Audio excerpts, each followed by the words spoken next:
Isa ang patay habang 4 ang sugatan matapos sumalpok sa truck na iligal na nakaparada sa Antipolo ang isang kotse na mabilis umano ang takbo.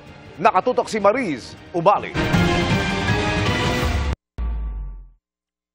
Sa tindi ng pagkawasak, mahirap isipin kung paano makaliligtas ang mga sakay ng kotseng ito na bumangga sa truck na nakahimpil sa gilid ng Marcos Highway sa Antipolo City.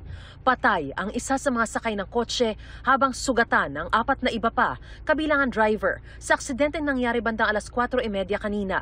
Nakuhanan pa ng CCTV ang pagdaan ng kotse ilang saglit bago ito sumalpok sa truck na nakatigil sa tabi ng isang gasolinahan. Sa lakas daw ng pagsalpok, umikot-ikot pa ang sasakyan sa kalsada. May kasalanan po parehas kasi yung truck po ay illegally parked doon. Wala daw, sabi, ayon sa pag-imbestiga ng mga kapulisan natin ay hindi daw po naka-hazard. Tapos wala ding early warning device sa kanyang pag-park doon. Tapos yung kotse po ay mabilis daw po takbo, 90 to 100 kilometers per hour po. Depensa ng driver ng truck, naka-hazard daw siya habang nakaparada.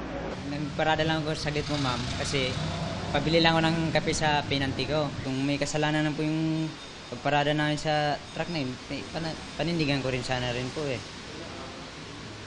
Kaya lang hindi ko naman kasalanan din ng driver ng kotse eh.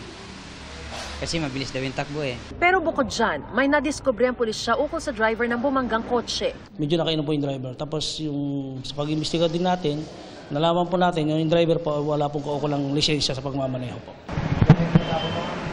Bukas nakatakdang i-inquest ang parehong driver ng kotse at truck. Ang driver ng kotse sasampahan ng reklamong reckless imprudence resulting in damage to property with homicide and physical injuries. Habang ang truck driver ay sasampahan ng reklamong negligence resulting in damage to property with homicide and physical injuries. Hindi ito ang unang pagkakataong may mangyaring aksidente sa bahaging ito ng Marcos Highway. Katunayan, aminado ang pulisya at lokal na pamahalaang accident-prone ang lugar na ito. Ilan sa mga itinuturong sanhi, ang speeding, drunk driving at ang pagpapalit ng U-turn slots sa lugar.